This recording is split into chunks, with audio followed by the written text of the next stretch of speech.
gentlemen, good afternoon. Welcome to Overtime. This is Maricel Casino Rivera, and it's an exciting Friday, and we hope to bring you the best of the Overtime episodes.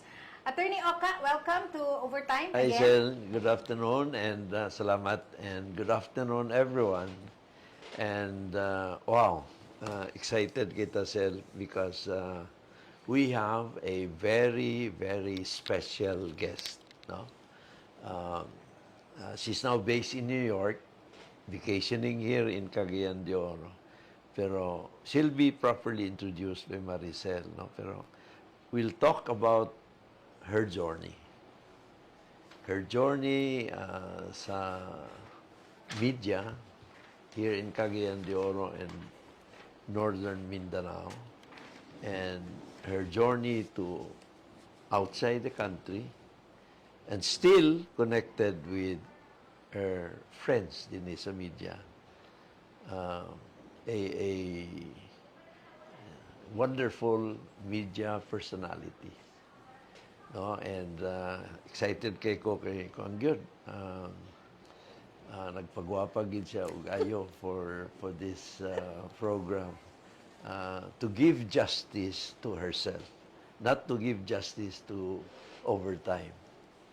Ladies and gentlemen, Sel, please do the honor of introducing our very special guest. Yes, thank you very much, Attorney. And ako sad excited kayo, no? Kay bata pa ko, siya ilado na gid kaayo siya, no? Murag siya na gid ang atong idol basta media practice in Cagayan de Oro.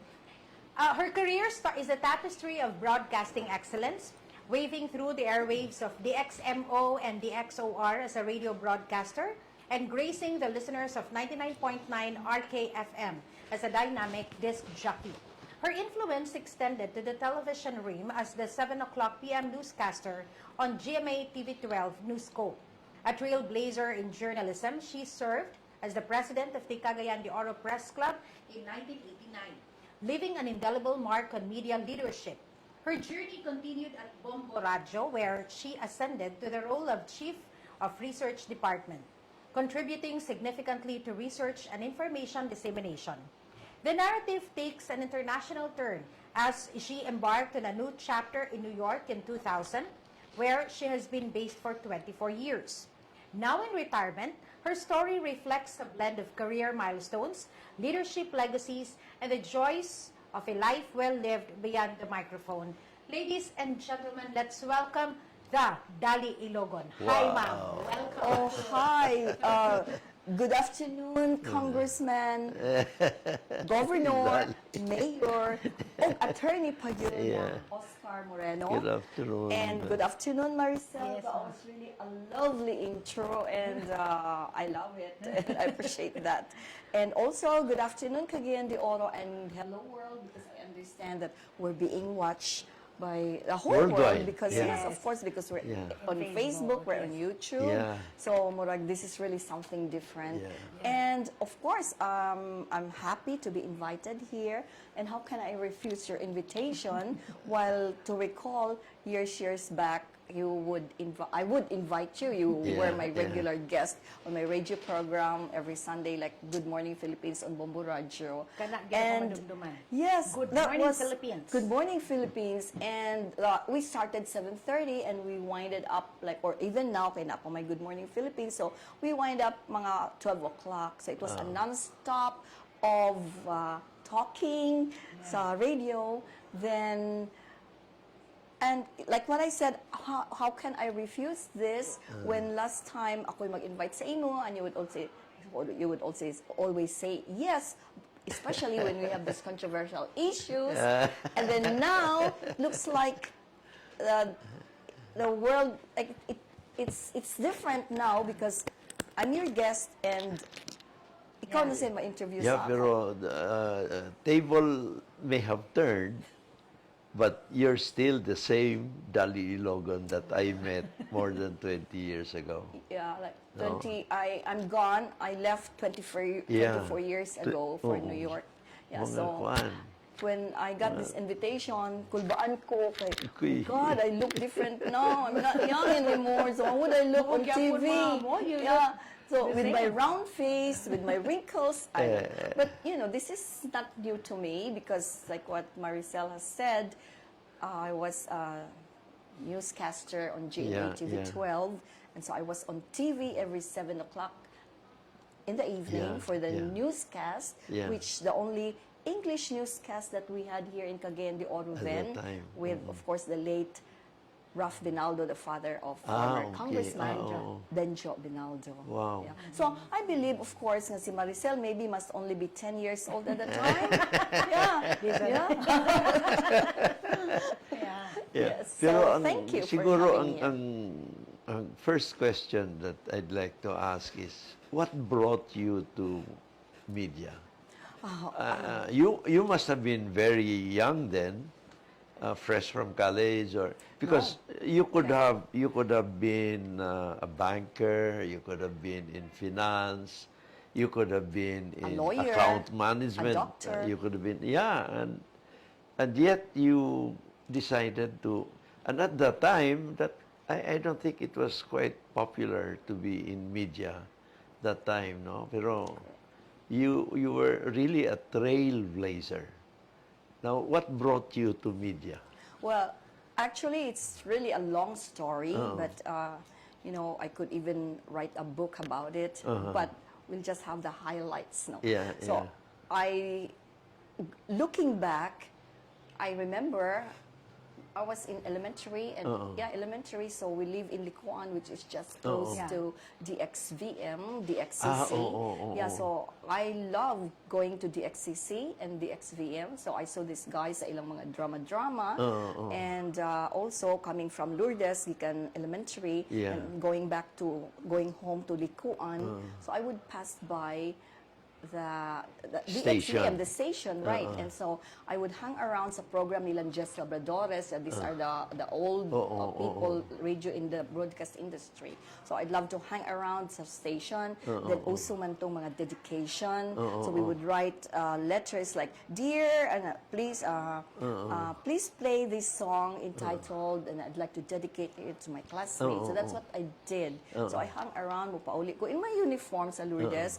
Then there were also moments when wanto ko sa DXMO at the time, and the manager was Vivian Magdales. So sikat man kay si Vivian Magdales. Like, he was handsome. And everything, maikay tingog. So, fans mi niya. So, me and my classmates, sila Marieta Curioso, so, mo hapit na sa Miss DXMO. So, this DXMO, dapit pa na siya sa Bonifacio. It's not even Bonifacio ang nagtindog din na. Heroes di Cagayan Park. So, Magsaysay Park. No, not the Magsaysay Park is over there, and right kanang murag ingon sila Katipunan. Katipunan. But so that's where the DXMO was. Okay. So dito mi mag-hi lang mi, and so Vivian Magdales would also entertain us to the point of going to his residence, the pizza Pacana Veles. Na ang balay din ni Vivian Magdales, just right there. So ma-entertain sa mi sa iyang wife. So that started it all. And when we were high school, so we had this fans club, Lugar of Susan Roses fans club. Then I organized it. Then ako ang PRO. So I just na-point lang ko, ikaw may president, ikaw vice president, ako PRO. So Wala ka mag-amalya, ha? Wala, Susan Roses. Susan. Oh my God. And then I would write a letter to the editor of Graphics magazine at the time. I read Graphics. And then musulat ko nga, please publish this on this page. Then true enough, gi-publish sab nila. So na dito among picture namin in our uniform with the president names, ako din PRO, Maria Elena, kay Maria Elena manggi ko actually. So we were so happy with that. Then without knowing sa pag-college na di because I started being on radio when I was 19 years old. You must have been very, you were indeed, 19. And there were only a few... College student ka pa na? I was in third year college. Okay. So there were only a few of us, na female, but among this one, I made it like all the way, because ang uban murag habi-habi raman. So I could mention names who were in radio at the time, but it was just hobby.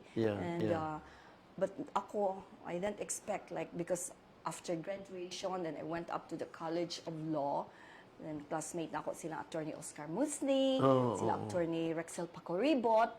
But I dropped out of it because at this point in time, I was already with DXOR. You know, so many things had happened in the past that murag ka confused na sab ko which comes first. But anyway, yeah, that's it. So I started with DXMO cell because the DXMO at that time was the only pop station in Cagayan de Oro. Okay. The rest, the XCC of course, and there was the XOR, and there was other VM. stations, VM, but DXMO, kung Monday to Friday, ang mga programs nila, of course, public affairs program, and pag weekend mo, shift na dahil from morning up to the sign-off, puros na itong mga DJ nga Music. done in English music. Ang Yeah, galing. so ang akong contemporaries din when I started, si Mike Balbin.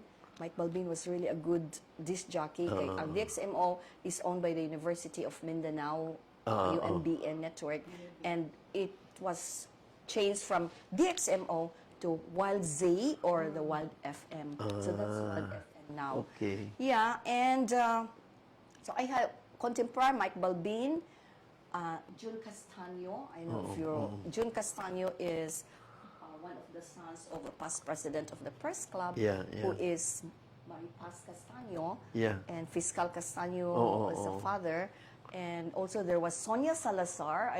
You must be familiar with Sonia, kay Sonia sa DXMO na siya. So mutong mga disc jockeys there was MO in those years, which was 1973. Yeah, 1973. So ang DXMO at that time is yakapin, then from Xavier, so close ramang kay sila. Yeah, But yeah. actually, there was this radio guild founded by Jesuit priest nga si Father Willie Bubis, who came from Ateneo de Manila. Okay. So when he came to Xavier, so he organized this radio guild, and I was one of the members. But with all the members, I was the only one who made it through sa radio. Kaya ang uban lagi testing the waters whether pwede sila sa radio. So we had this DXXU before sa Xavier. Yeah. Yeah. Na-established na during our Your time. time. High school me. Your high school, and I was also like maybe elementary pa Elementary. ni. Oo. But now, na-phase out man sab to. But the station itself was still there. I don't know if it's still there now, but at the time, the recording, you know, the station itself na with all the turntables. Kay turntables pa man to, left and right, so turntables. Then there was a microphone, and we had a technician, recording technician, si Roger. I remember that. Then akong kauban as member sila Bobby Roa, mga katulad. But so, i-record lang namo ang among program. Then, on a tape, we sent it to DXMO because Father Bobby's had an arrangement with the general manager of DXMO, who was manager or engineer Duldulao. So every Sunday, it will be played on DXMO sa record. So we already have listeners kasi Father Bobis was also the moderator of the Fortier High School in Xavier. So he would always tell them that, okay, you listen to this program, kay naman sab mi mga drama-drama nga kung kanang mother or daughter. So, but it was done in English. So, paghilak-hilak sa mi mo drama gyud. So, it was recorded and sent to the XMO. So, we had mga listeners na katong mga high school students. Because Father Bobis would always say, be sure that you tune in or listen because on Monday we'll have exams. So na good lugar mga listeners kay mga high school students. So that started it kay I used Dolly Ilogon naman gihapon even sa Pero campus. ang imong real name is Maria Elena. Maria Elena. Yes, Maria Elena, but I'm not really known as Maria Elena. Nganong Dolly? Yeah. Well, Hello, Dolly? Or yeah. kana ba According to my mama, when I was dili na siya screen no, name? dili. Okay. Nickname yun na. Nickname, Because nickname mo. having four older nga mga Yeah. cousins nga mga lalaki, then I'm the first granddaughter. So when I was a baby, just like now, I've got like this high cheekbones. Kay, murag fat lugar kayo, so murag lugar yun kung, I don't know, maybe they look at me as doll. So naglisod man sila ingon nga, oh Marilyn, lisod. So easy sa ilang nga, Dolly. So muna to, my mama decided nga, oh Dolly ka na lang. So, but I didn't really like that nickname as Dolly because some guys, when I was still little or a little girl, ila kong tawgon nga, darling. Imbis Dolly, darling. Kung anong darling man. But later on in college, so I started using that. Nasa radio na sabdayon. So I think that started it. So when we had the recording sa among program from the ex-Xavier, the general manager, Engineer Dudulaw, heard that portion nga nag-disc jockey lugar ko format nga I played music as a disc jockey for 1 hour. So he heard me. Then the next time I went on a Sunday para maghatod sa record, then the technician said, or Sonia Salazar said that si Engineer Dudulaw or Mrs. Dudulaw would like to see you. Why? So then when I got there, right there and then, I was interviewed and I was hired. Yeah, because like I'm flattered, like maybe naganahan si Engineer Dudulaw sa akong tingog, I don't know, no? So, I was given a program Monday to Friday as a tourist guide on the air. Kuang kasad, let me interrupt you. You were also interested in mga voice of Elocution democracy, contest, exactly, yes. So, debates, elocution contest, elocution declamation. kay Lourdes ba yan? Yes, Complete yes. man gid na. So, I'm proud to say that since grade 1 up to 4th year high school, kinapayas ko, section A lugar ko, I was in the A section. Okay. So, akong mga classmates gud sila, attorney, Dr. Grace Sid, kana sila Sylvia Marfori, muna akong mga classmates sila, Nick Baculio. Then, when we were in elementary, I got like some teachers would tell me that pwede ikaw akong mo represent sa elocution but in Filipino. Katulad gid akong nadumduman nga in Filipino, Tagalog. But I wasn't comfortable with that. Ingon ko dili gid ko comfortable with especially Tagalog. You know, so then since I refused wala. So after that, wala na dayon ko pag high school, wala na sab ko yung mga ingon nga I was asked to do Wala some ka na elocution. imbitahan, Wala na. nag-decline ka Kaya- man. So ang among mga kanang among mo represent sa among class for elocution, una sila Grace Sid, Yeah. kana sila. But then when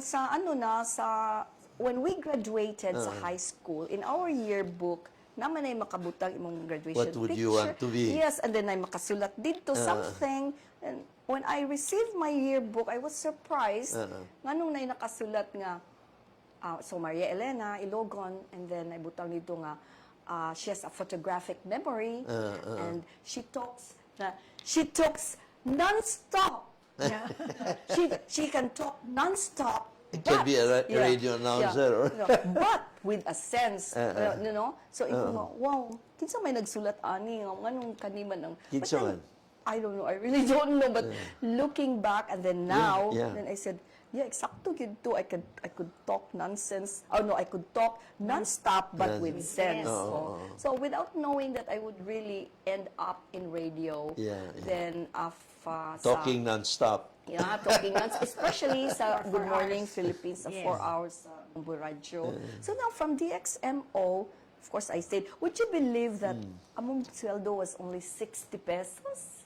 Uy, kay sweldo. Oh, sweldo, pero I didn't really mind kay kato pang snack raman do, but it was really something because not everybody could be in radio at the time, especially if babae ka. Yeah. So that was really something that from DXMO I moved to DXOR na dayon. Wala ka mo agig reporter. Wala kay I don't know.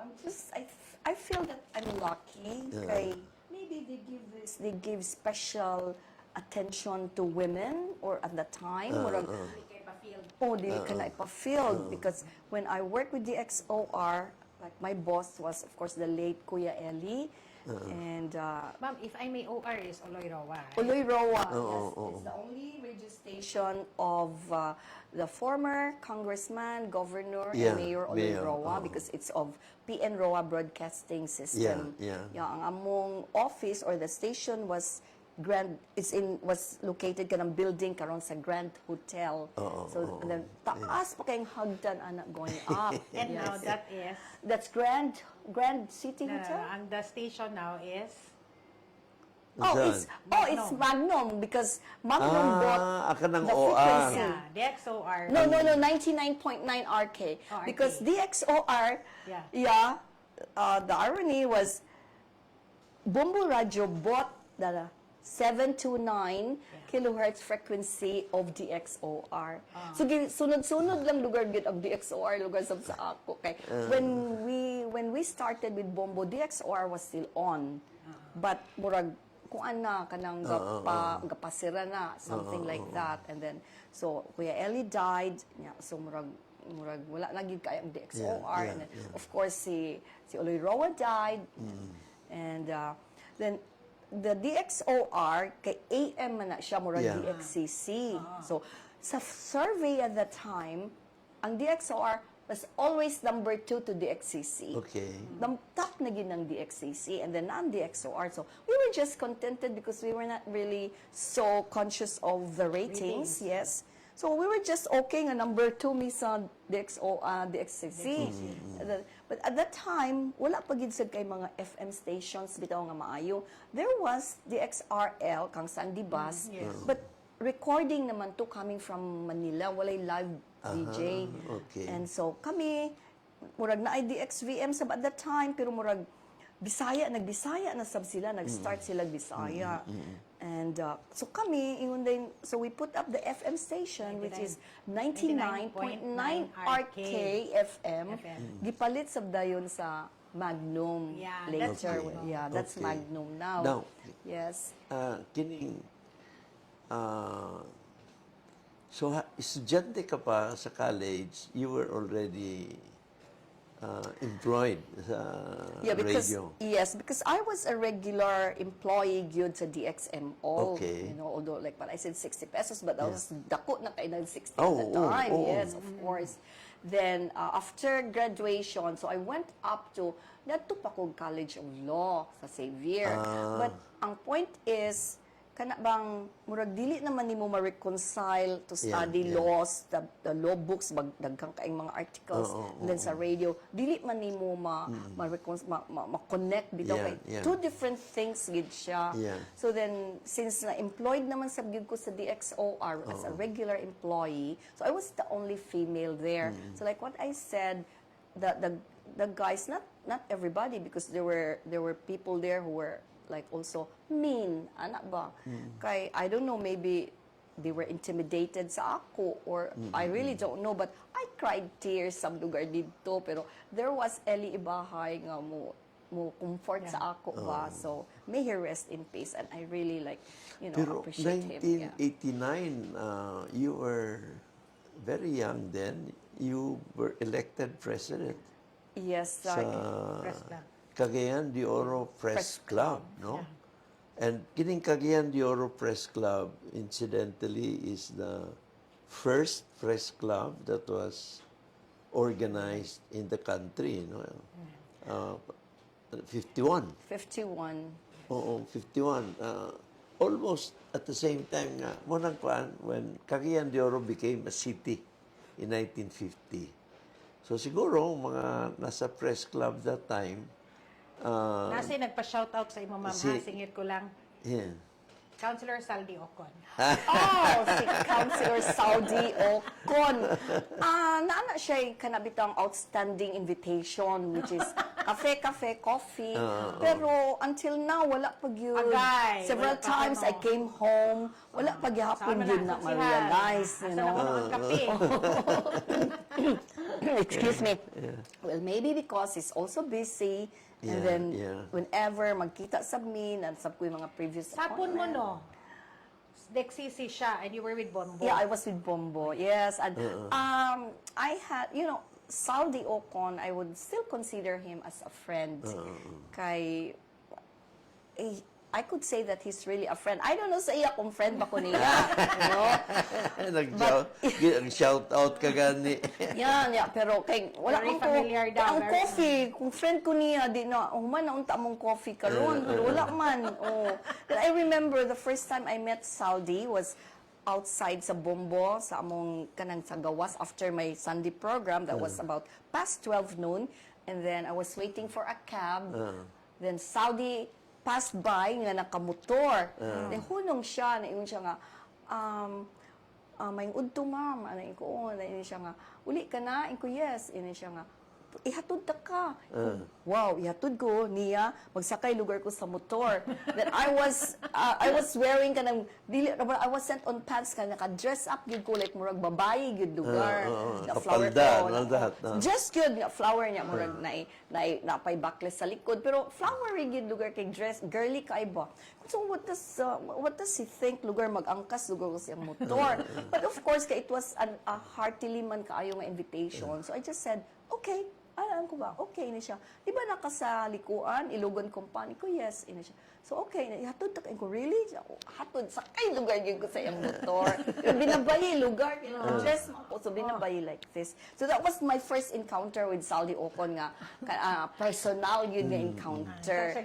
Yes. So, yung ko nga, that was nice of you, Saldi, to offer me a ride, like bisag motor. No? So, I treasure that and I appreciate that. Yeah. Ang galing. Yes. Galing. Yeah. And Wala mang dalas makabalan. makabalan. Pantalan. O sa pantalan. Diyan ragin siya sa Palahos. ko. And so, mga nice memories sa lugar nga nag-support siya sa mga cause sa lugar nato or whatever na siya. I relied on him on something. So, my si Saldi. So, but then some people also took it against me nga nung friend ko ni Saldi. Inana ba? But then, no, he's a friend. Yeah. And also, sad, kauban mo sa media, di ba? Yes, kauban ni sa media, but ako, Bombo Radio, and then siya, okay lang. the competition Yeah. is really that strong, you know, and atod sila mga lalaki, mag-away na sila. Mo ba? Yes. Mag-away sila because of the rating or mga issues. But ako, I remain friendly to everybody. Bala ka nagtuwa ka sa estasyon, asa ka nga station, but, you know, we're friends, wala may issue. So I was friendly to everybody. I was a friend, or I didn't consider them as mga kompetensya. Yeah, okay lang.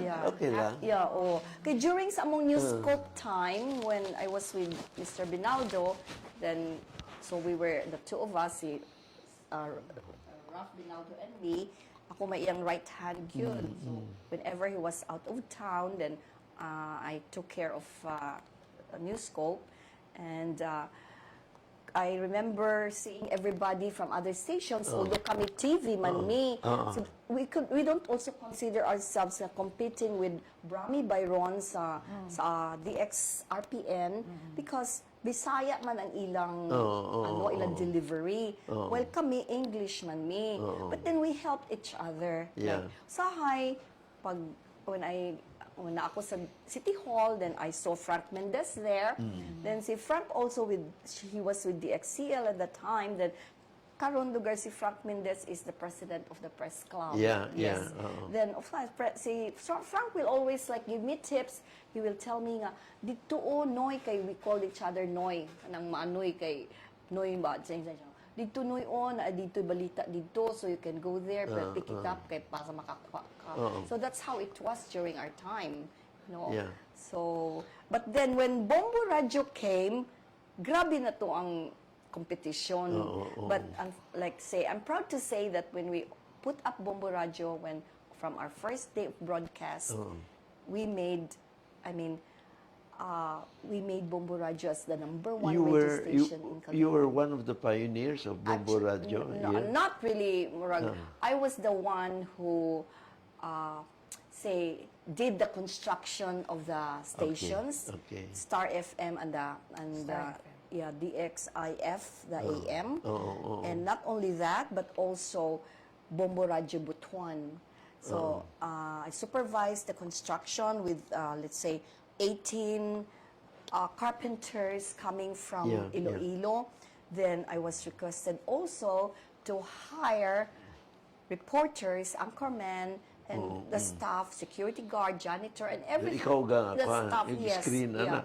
You So, were virtually the manager. I was some sort of, Yeah. but I was already made to understand, like sa first day palugar na meeting with our vice president.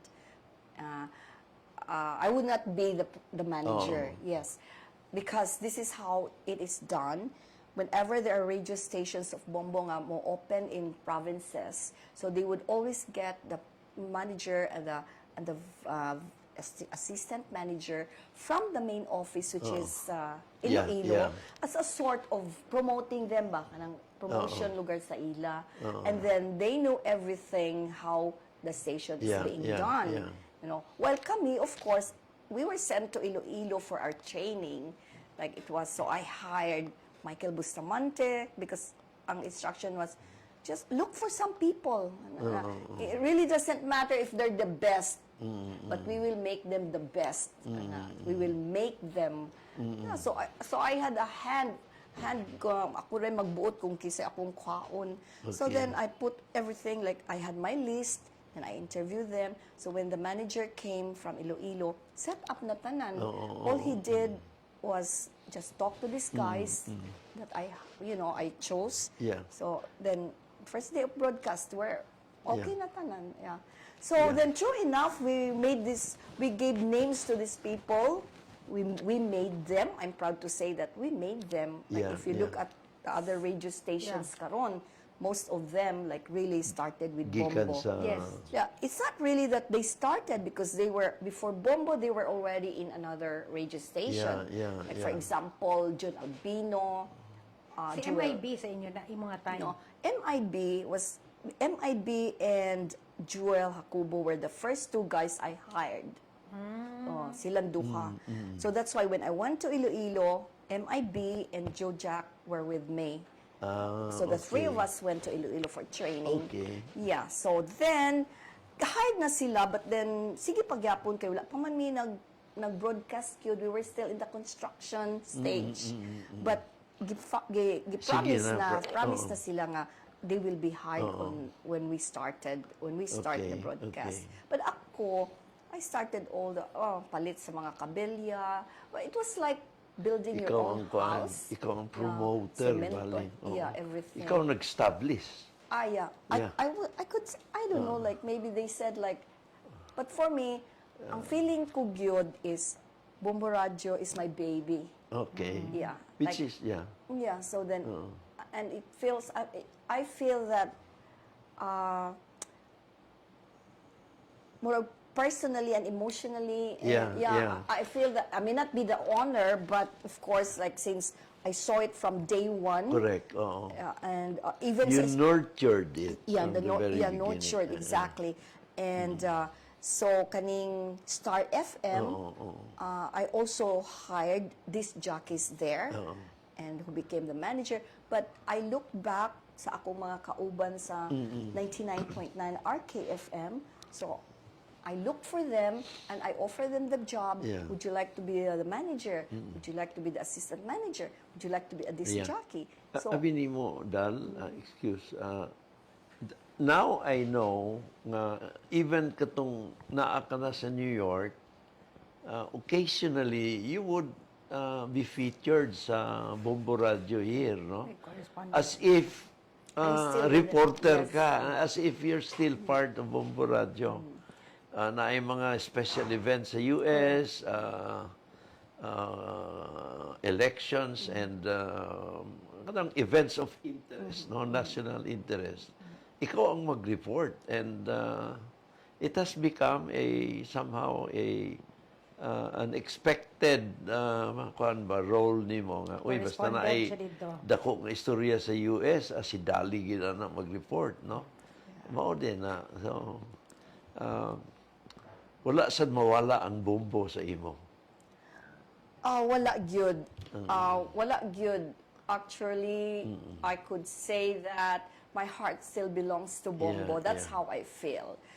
And although, of course, ang mga uban nga mga radio stations, they also invite me to also report kung naay mga big events Yeah, yeah. dito. So they would ask me, but for me, ko okay man, pero like exclusive lagi ko sa Bombo Dolly. Yeah, Ang ilahang Bombo, US correspondent. Bombo Dali.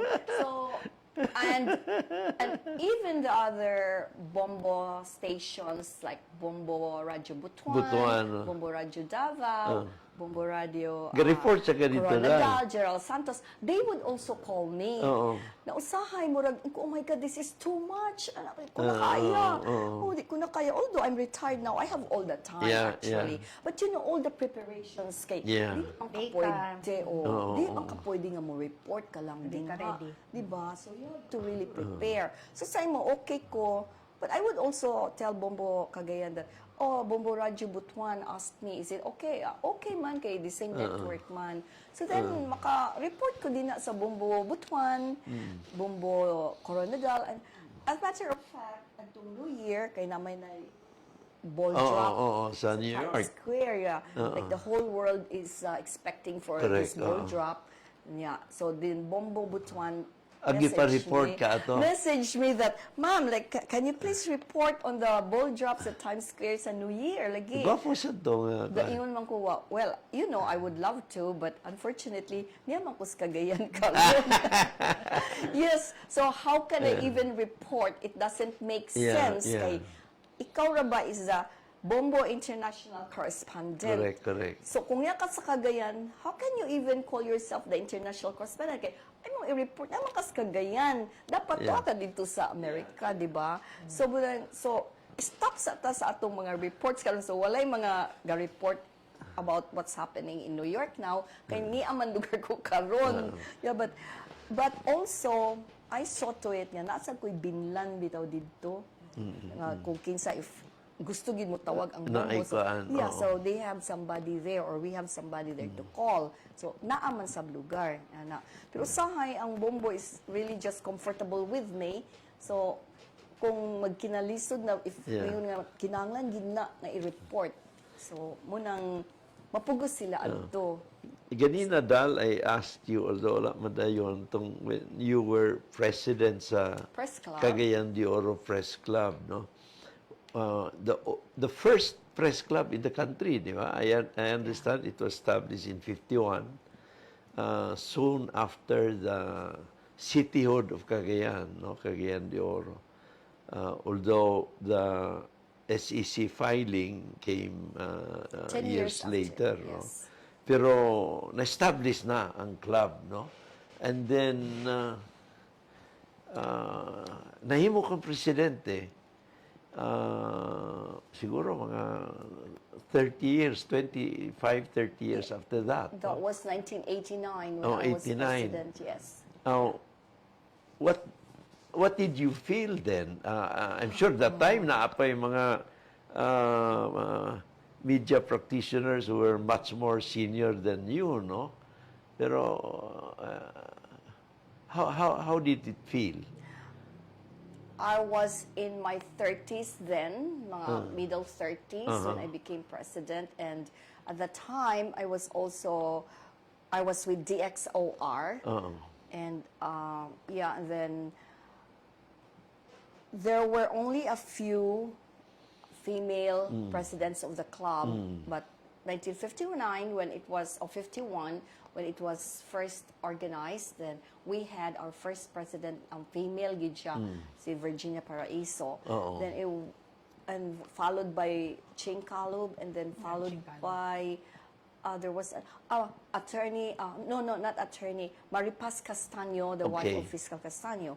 And there were, I don't know who came first, me or silang Sara Velez, silang Tita Puring Ramos, and ako lugar more. I'm the fifth nga female president. Yeah, of course, like at the time, murag, I was hesitant to run. Okay, this is a men-dominated press club. Yeah. So only a few nga mga babae ang members of the club.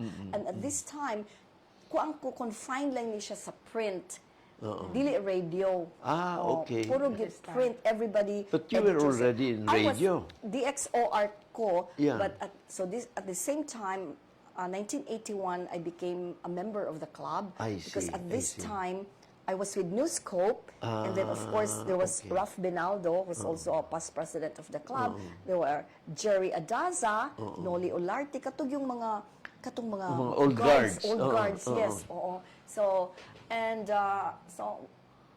with Ralph Binaldo there, he is sponsored for my membership. Then dili ka, you cannot just be a member of the club. Kaya you will pass through a panel na i-interview ka. They will approve if you can be accepted, if you meet the criteria to the member of the club, considering that print lagi, walay radio. Na ako, radio TV man ko, but of course, with the backup or support of Ralph Binaldo, so I was taken in. No?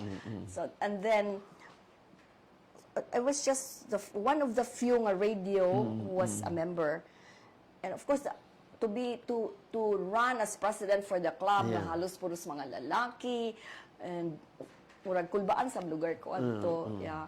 But wala may choice kay mo naman lagi na sell, di ba? Na murag na party. It was your time. It was your time. Ikaw ang choice. Yes, one party, and then there was Bert Fernandez who was in the other party. Actually, di man unta na mga party kayo as one man unta na, but I don't know what Faction happened. lang siguro. Yeah, actually wala gyud party faction siguro or two groups na. So now with the of course na may mga imong mga backers, mga supporters, and then dili man sab ko, I would not even run from a battle, you know. So so good man sab ko. Okay, then I'll run. Yeah.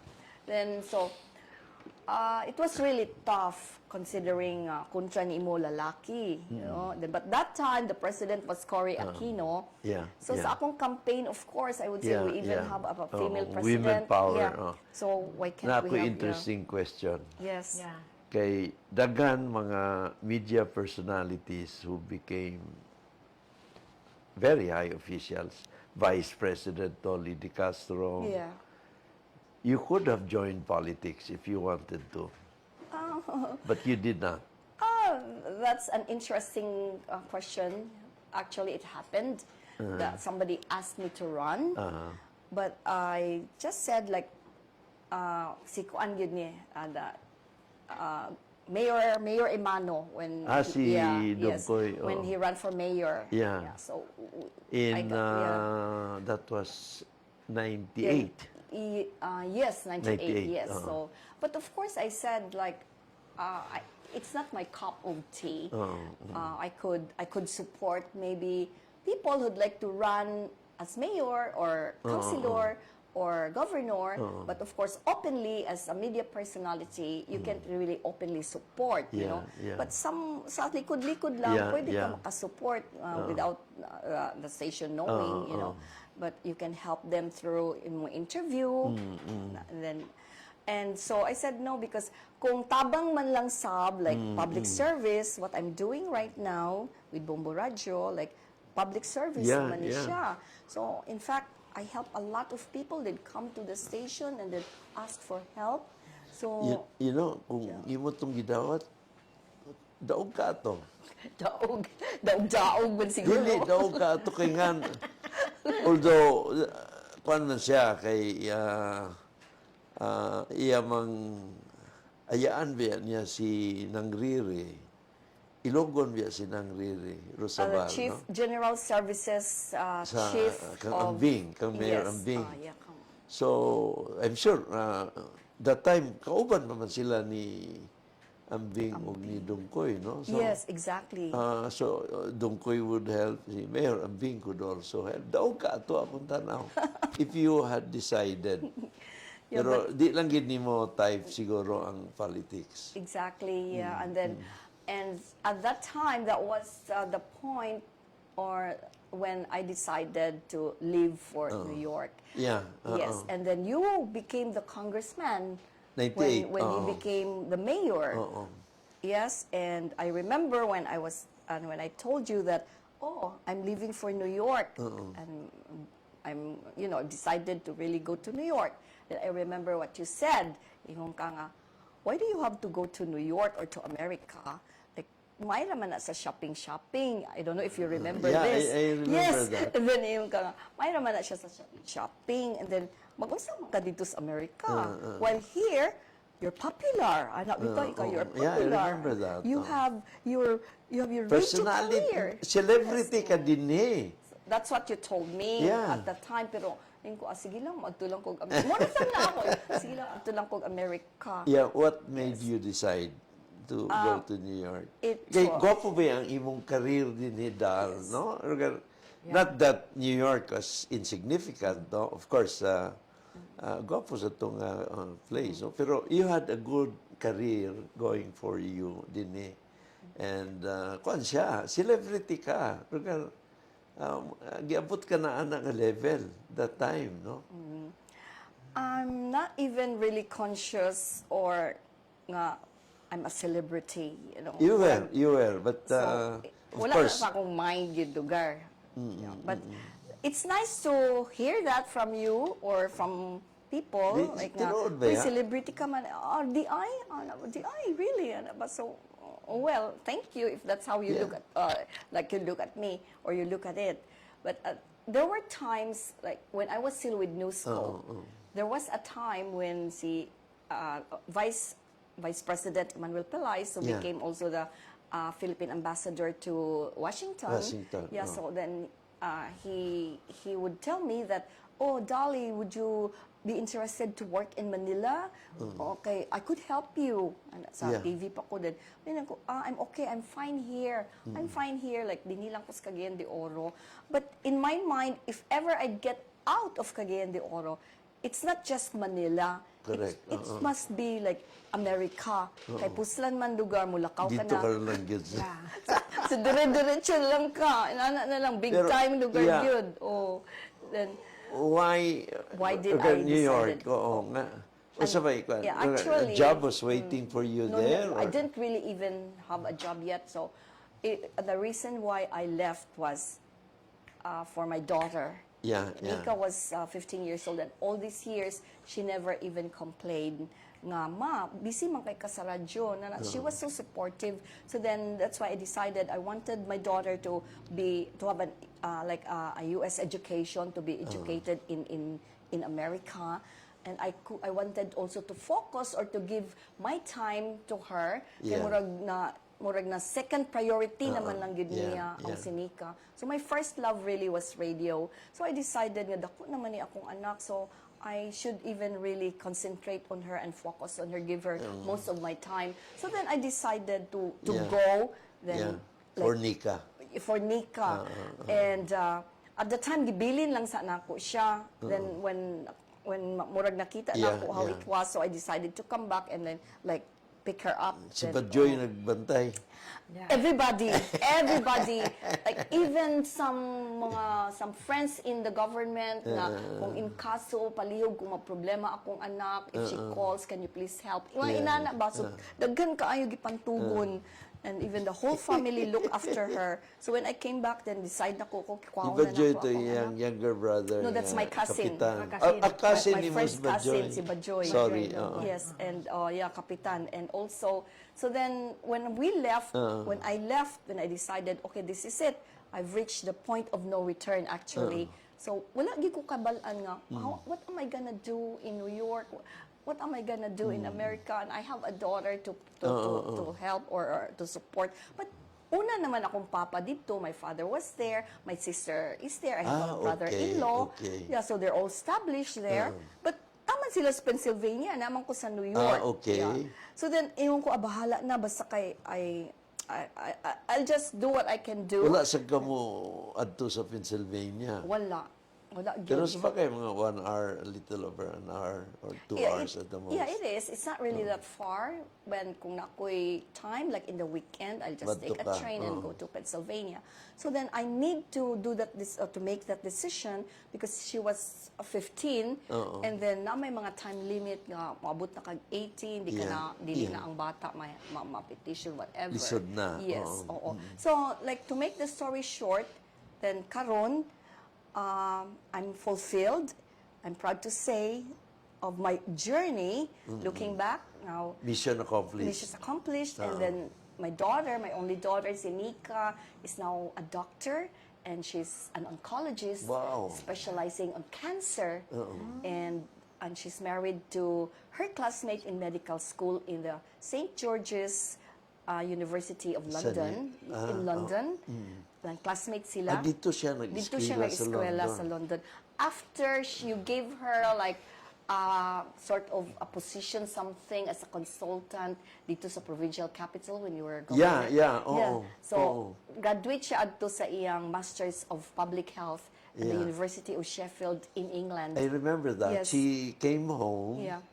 to Our father got sick. and murag so- apprenticeship program. apprenticeship something, but graduate na siya adto, waiting for the graduation ceremony. So while na siya dinhi kay nagdaot amo akong papa, iyang lolo, sumutong that I kept see. her busy also, you know, so naka-experience siya how it is Yeah, sa yeah. Philippine setting. Yes, so after her masters, then she took up medicine, then she married her medical classmate who's also an anesthesiologist. Nanay ng sir. baby. Yeah, I'm a proud Lola of two. Ah, Yeah. Nyonya, that's how they call me. Nyonya. 5-year-old granddaughter and a 3-year-old grandson. Maya palangga and kayo Sylvie. mo yung mga grandchildren. I Ikaw can gabantay. imagine. Yes, of course. Yeah, so ako'y gabantay whenever I'm in London, kay tabok-tabok raman din ko karon since I've retired. Daw yung imong hairdo, pag-atiman mo sa mga wala na si Aba dito. So anyway, but one thing, how many minutes do we have? We're good. Yeah, Oh, we're good? So, mo lang gid ni ang pinaka, despite all these things, Yeah, you know, yeah. like what I said, I'm proud of my journey, like sa radio, sa TV. Yeah. I'm so fulfilled Yeah. and satisfied with everything. And of course, life is a journey murag filled of joys, heartaches, hardships, special occasions, celebrations. Yeah, yeah. But it wasn't really smooth. Yeah, You know, the road was bumpy, but in total, you just focus on the positive things. Yeah, And yeah. but katong yun mo'y pinaka murag how do you call that, pinaka crucial sa akong life. Kay I was diagnosed with breast cancer. Oh, nya stage 1, thank God. Stage 1. But still bisag stage 1 na still a cancer. Yeah, you know? yeah. So then I even told my doctor nga, you just gave me a death sentence. But it's like stage Yeah, 1 yeah, cancer, yeah, you know, will help you walk through it. Then kay ang akong anak, kay oncologist man siya, specializing on cancer also. So they spoke, this was 2018.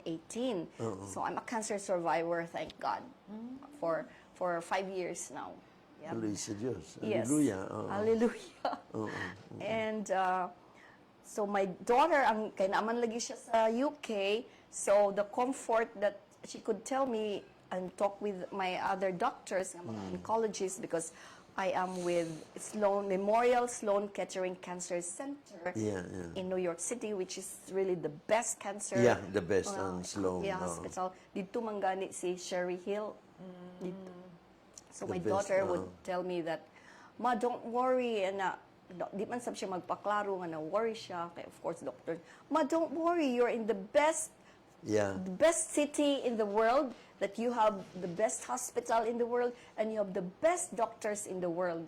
So, and my doctors also told me, don't bother looking sa mga online kung about cancer, basa-basa, kaya ma-stress out ka lang. Just trust us because we will take care of you. Galing. So, yeah. And other than your doctor, you trust him. Of course, you trust God. Just offer everything to him, whatever. But I was ready, of course, you know nga, whatever happens. But dili pagid ka gusto lugar, whatever. Di ka pagid gusto nga mulakaw, di ba? Kay you still would like to enjoy life, enjoy my daughter, my grandchildren. Kay when I was diagnosed, 5 months pregnant pa si Nika. Mo ba? So the doctors assured me that we'll walk you through it and mag-radiation ta, then we'll see to it nga we'll be done with all the radiation, then you'll be able to fly to London. So, let's say, January 3, I had my last radiation. I had 22 treatments. Thank God, wala na ako na chemo. Kaya wala man affected akong mga lymph nodes. So, I had my last radiation, January 3. Pagka January 6, larga din ko sa London. London. Yeah, so I made That was it. 5 years ago. That was 5 years ago. That was, 2019. 19 kay sa 2018 when I was first diagnosed, it was September. So I had my surgeries, 3 surgeries, sakit kayo. Then after that you have Ito to na sa Sloan. sa Sloan, and then you have to wait for a certain period for the radiation to start. Kay pahil pa man dayon to, so ang radiation. Then wala na ako nag-chemo, so nag-radiation ko. So 3 days after my last one, so I flew to London. Then 1 week after, nanganak din si Nika. Yeah. So the doctors in the departments, sa kanang cancer departments, everybody there knew, even to mga radiologists, katong magkuhan sa imo sa radiation, they knew that I need to be in London on a certain day because my daughter is going to give birth. Kaya ingon magi ko, this can't be. Kaya when they announced that, unfortunately, kalma ramang kay sila. Unfortunately, you have breast cancer stage 1. Unfortunately, you have cancer stage 1 breast cancer. Hysterically, murag yun ko, gilaka, hysterically, anak yun, nakurat yun ang doktor, inadto akong reaction. Na akong kailang, ipirahan sa Sloan, cancer gyapon lalaki. Dinig, abrihan yan dinidal. You know, 2 days after, he was discharged. Hinana ka. That's how fast it is. Grabe kayo. They don't let you stay overnight kung pwede. Yeah. I had my surgery in the morning. Pagka 1 o'clock, I was out. Kaya, grabe kayo. No, I was out. But then, grabe kay ang ilang monitoring. They would call you. The doctors will call you. The nurse will call you. Will see kung how you're doing, kung if you're in pain and everything. Yeah, so, every time ko moadto sa Sloan, ang uban kay mahadlok man because this will remind you nga, hospital man ni, na kay cancer. But then I felt like I was going home. Nga murag, I will be taken care of. Inana akong feeling. Kay from the security guard, all the staff, everybody else, they were so kind, so compassionate, comforting. Murag, i-train naman gid sila nga, kanang you have to really be nice to these patients. Kay it was depressing. It will, so thank God I'm here. Walking distance lang sa Manhattan area. Yeah, so mga Upper East Side. Yeah. So ako then I would drive to to Sloan before the radiation, and after that drive lang gyapon ka. Then I realized, oh my God, thank God, dili man day kaayo sa kulba nga mag-radiation ka. Pero sa ato din kulbaan kulba na, na di ba? Oo. And then ang cost, mas kulba The ang cost. Cost, grabe kay naaman may Pero insurance. insurance Yes, man mo. na may insurance. Pero din sa Pilipinas, scary nagig kay naa. And Ang pambayad yes, pa lang. exactly. Yeah. So, like what I said, each patient is being taken care of well. Walay discrimination dito. They will not ask you, nakabay papel? Unsay imong religion? Unsay imong race? No. First gid nila priority is your health. So then later, we'll discuss about the cost. Ana sila, amo sa kanang i-treat. Then later on, we'll discuss about the cost. Kaya if you can't afford, then naman sila financial assistance, nga kay daghan man lagi kaayo Mga endowments. mga inat. So then they will ask you, can you afford? Kuan Blah, ba blah, ya? blah. So then if you can't Top, afford, yes. Cancer hospital. So na kay option, like if wala kay kwarta or whatever, then dito ka din nila i-reference. Ang problema dito is dawaton ka ba? Kay very kuan sila murag na sila Karag yung mga cases nga, dili tanan ang kuan. That's the impression I had that time. Well, when it comes to kanang mga government hospital like Elmhurst, which was during the COVID, the pandemic, New York was the epicenter, right? And so, kanang Elmhurst, grabe kaayo ang pasyente sa COVID, no? Dili na gani ma-accommodate. So, some of the patients were just in the lobby. Nana din mga morgue nga mga trucks nga nag-standby. Pagsulod lang dito, butang lang dito, ingon ana. So, kanang yung Elmhurst Government Hospital, so many, I know of some Cagayano's who came to New York na nagbakasyon, then suddenly, kanang nag-stroke, murag a heart attack. So they went to this hospital. So they took care of them, and then dili man kaipagawas until they would know kung serious ba ng imong kanang palpitation din na whatever. And then if you need surgery, diretso na din kaipadala sa Mount Sinai, which is in Manhattan, for the heart surgery. So those I know na heart surgery gid sila ka.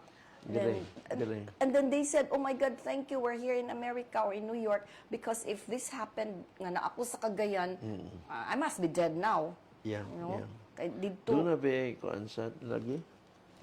Blessing, kini, looking ahead,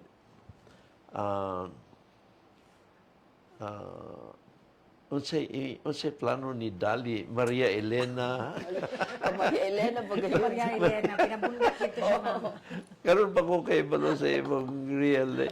Maria Elena. 3 months ka na din pero you're going back to New York next week or something. Now, when would Dolly Ilogon be back? Or unsay plano nimo kay I don't think you'd be working still, no?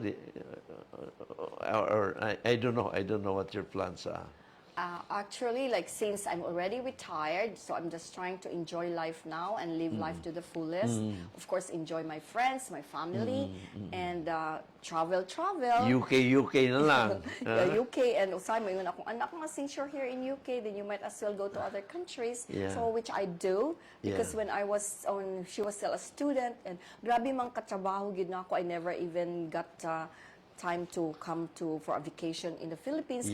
Concentrated man gyud ko to support my daughter. Single mom baya gyud ko. So paninuod gyud tong ako. This is not a joke kay America baya ni.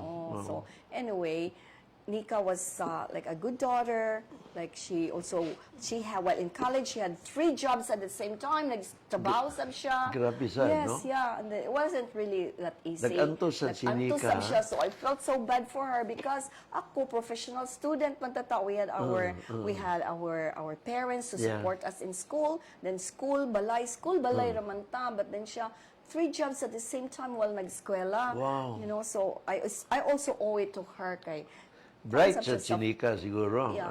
Giliwat sa ako. mami.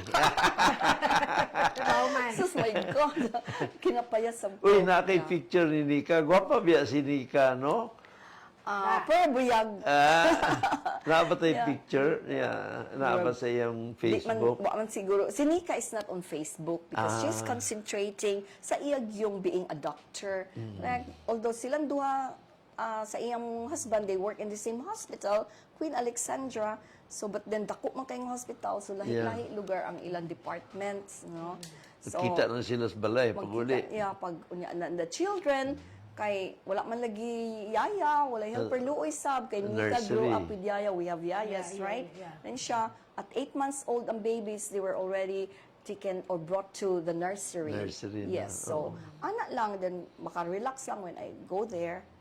But the kids, they love to be in the nursery. So, lipay itong mga apo kung maabot si Lola. Maabot si Lola. How do they call you? Granny? Or? No, Yoya. Lola gyud. It's Lola. But then okay. since murag yungit-yungit pa man lugar when they started calling me, so murag sugod sila Yoya.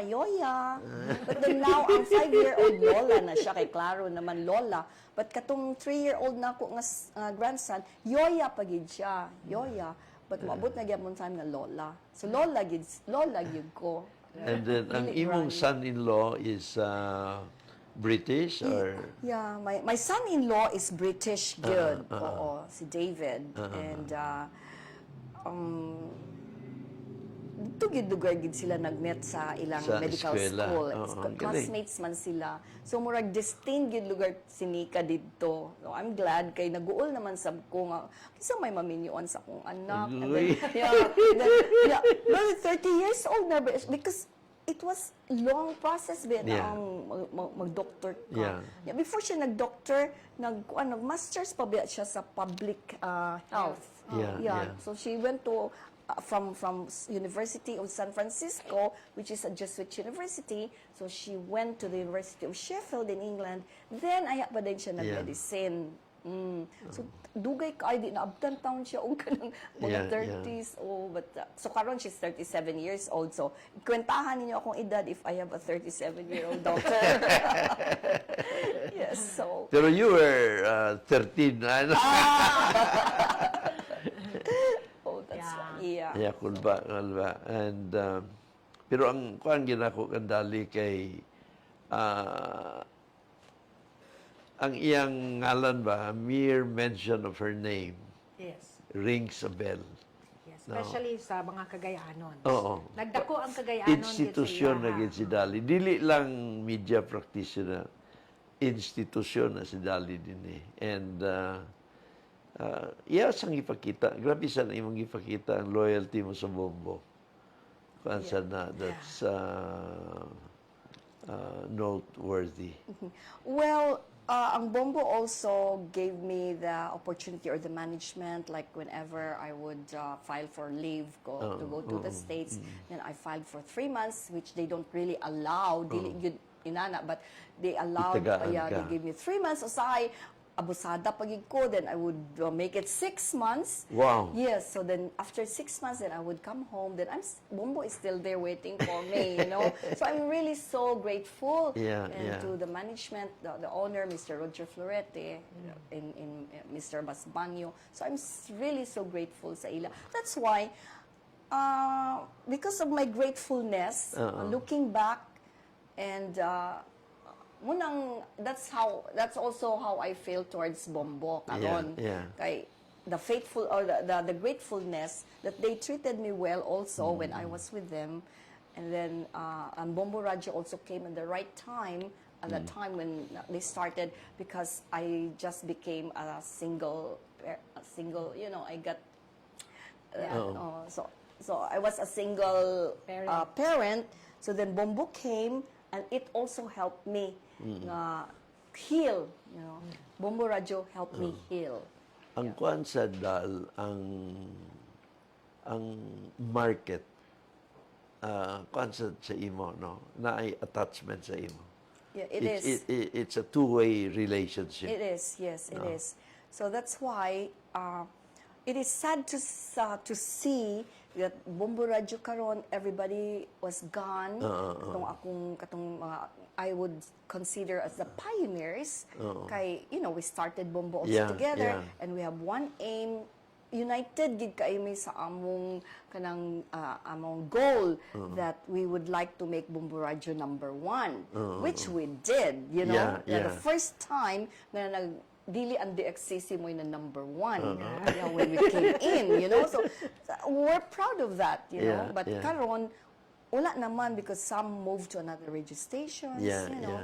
So it's sad, but although it's sad to see nga wala na sila, but you're also happy to see them in other radio stations because murag somehow Bombo Radio helped them. Correct. Which was correct. Exacto when Mr. Basbanyo said, we will make them. Bombo Radio will make them. Correct. We give them a name. So look where they are now, di ba? So if you look at them, okay na sakto sila dito. Kuan man na kanang kuan lagi dili maayo nga kanang imong pugnan kay as you let them go sila pod ang promote sa imong origin, sa ilang origin. Ang ilang promotion in other areas is a vote of confidence sa ilang origin. Sa ilang training, Yes, the training that they have, development. because Oo, like wala. Bombo really has its own system. Correct. Yeah. And karon, while on a happy note, there are some who would come back to you and they would tell you, thank you. You know, Yeah. you helped us. you helped us, you accepted us a Bombo, so we had our time with Bombo. But at the same time, nasa uban nga, they just forget about you. Anak bila murag wala ka na nag-exist. But it's okay. Anak ba, it's okay for as long as they're okay. But pero everybody also knew nga wala man na sab sila kung wala sila. So anak lugar ba, pero of course kanang na sad note, na happy note, pero the bottom line is you are happy that you were able to help a lot of them. Dan, pagkatanong ka, what do you feel makakita ka sa kining mga radio equipment? Na microphone and then the switches and all that. And makakita ka drum? O sa imong feeling? Actually, that's what I said earlier, that when I left, I made this decision nga no turning back na gyud ko. That I would not even think na inani ko sa una, inani ko sa una, pero wala, I don't even think about it. Kaya ako gyud focus ko to one direction. Correct. So I have to move on, forget about it. Those are just happy memories. But of course, wala man ko na ingon nga I miss the microphone, I miss the camera, I miss the radio, kanang ana-ana, mga turntables, wala man. Kay ang feeling na ako is I've done my best. I did my best, and so I'm. And you were the best. Thank you, thank you. Anyway, so believe ko sa iyang kuana. I remember the words I mentioned when they told me that you were going to New York. Ako, wow, celebrity na. Pero katong imong mission for Nika, mo tong kuan. That I did not see. More than yan tuyo. At the end, beyond your popularity. Si Noni Rosabal is watching us. really, Yeah, he monitors our program. hi, Noni. Hello. Na-close mi ni Dolly tungod ni Rosabal. He's now resting dito sa iyang balay sa Quezon City. But the difference now sa radio, during my time before I left even, kay at the time wala pa may live stream, wala social media, nothing. So karon kay murag sila nga kapoy murag kulba naman ni kay na pay microphone, na may camera, Na pay Zoom, camera, na pay microphone, inaana, but so that's the difference. But I had TV before, so that cameraman me. But then kung radio, it's on the microphone. So kung camera, then you have to look at the camera. Then ang ilagay ni ingon kung sa microphone ka, behind the microphone ka, then just imagine yourself ang imong relationship is with the microphone. Kay mura may magtingog. Ma'am, kaniha, maiba lang ako. Do you think mas less na ang influence sa radyo karon given that there's the emergence of social media and advanced technologies like live streaming, ingonana? That's a nice question, Sel, but I don't really believe that less na ang sa radio karon. Kay there are mga say places like rural areas nga dili pa man gyapon maabot kay walay signal. Even now we're in the city but we still have problems sa mga signal.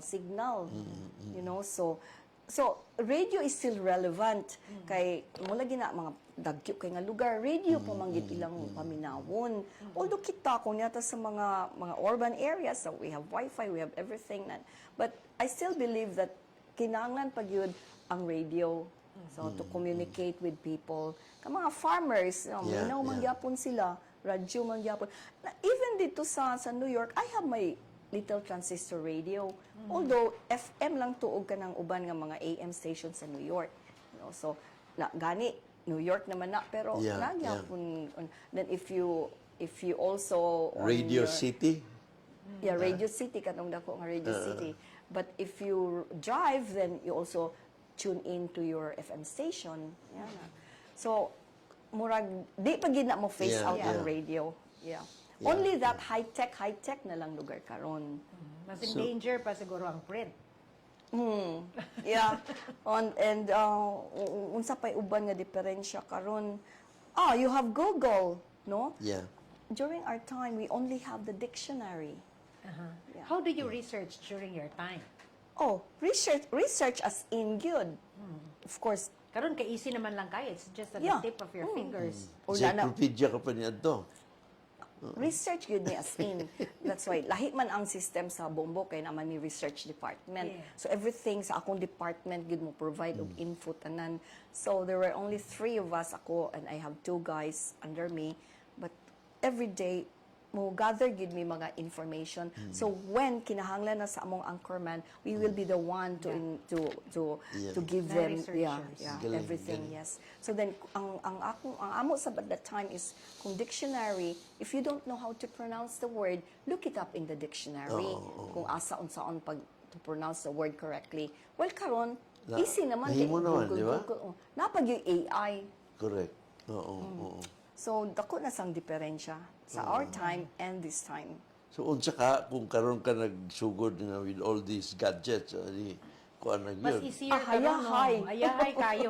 Even ang reporters karon, ma'am, is ayahay compared sa inyo ang time at that time. Yes, correct. Kaya karon spoon-fed sa mga Spoon feed reporter. karon unya. At that time lahi man og lugar among goal ug among aim kay kanang we work with passion. At that time, we work with passion. Pero karon I don't know kung passion naman lang siguro, you know. No, but at that time, I can only speak about our time. But karon I also share whatever I learned, whatever I know, I also share it with some lugar sa those nabilin sa Bombo karon. Yeah. And even sa other stations, if they would ask me, then I'm willing also to share what I did or what I learned in the past. Yeah. Yeah. Wow. Yeah? Yes. Oy, sunod di mo balik sa Cagayan, ha? Imbitahon ka na mo usap para lain na pod nga cancel Part of her episode o journey. lain na pod nga Yes. chapter. And daga patungulo istorya ang waray man di ang mama ni Dolly. Oh, yes. Oh, Oo. istorya ro ang atong kuan, iwaray sila. Kidagan sa mga waray nga atong mga suki. Yes, daghan mga waray. I don't know if there's still a waray association in Cagayan de Oro. Gyapon. Okay. So, maupay man gyapon dito. Upay. Waray upay. So, say kung Christmas and like summer vacations when our mom was still alive. So, we always we go to Burawen in Tacloban. That's a town after Tacloban.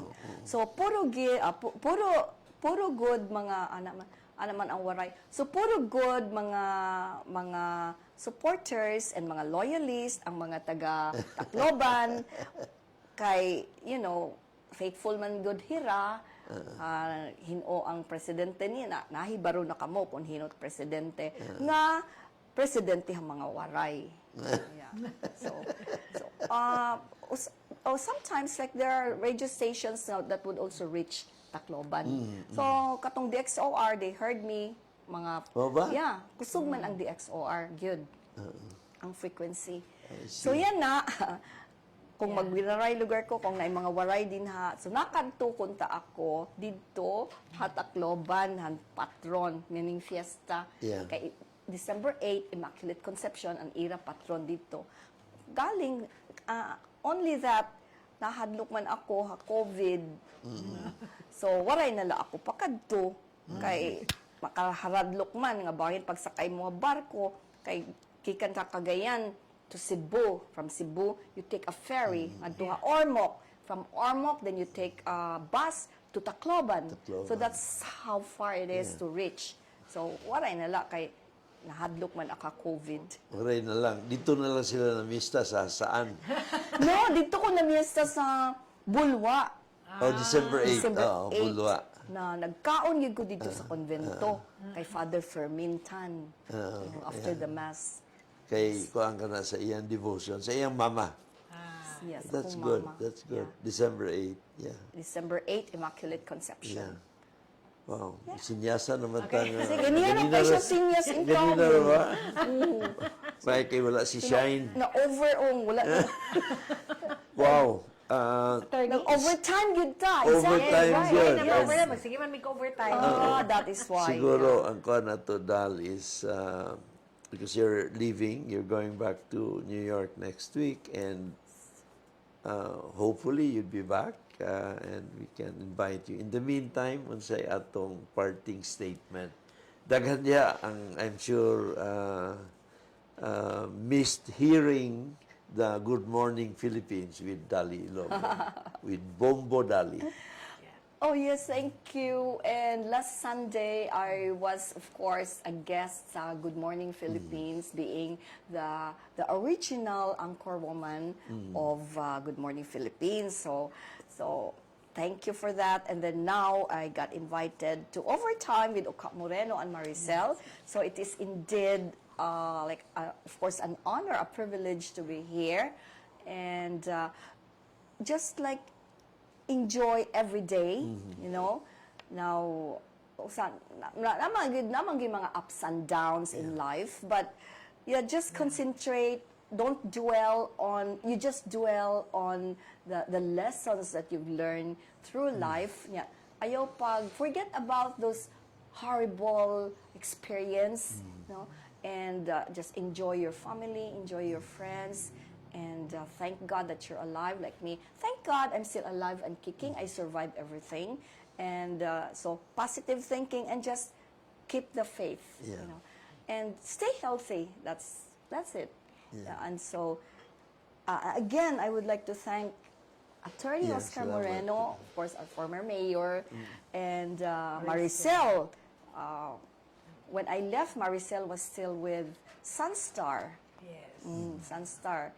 And I know some of our friends are watching, past President Herbie Gomez of Cagayan de Oro Press Club, and BFF ko nato, Yeah. si Joey Nakalaban. Yes. I hope he's there watching. Yes. And of course, to all people watching us, thank you very much.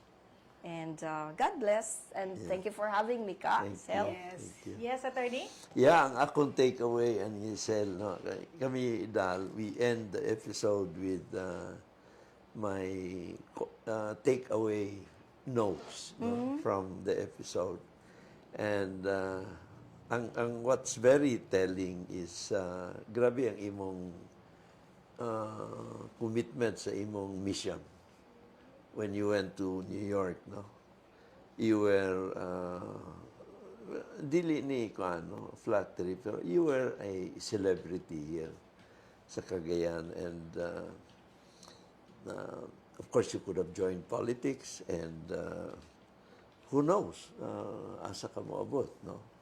And given your popularity, your sincerity, and maayo man sa sidali mo mo maayo nga higala, no?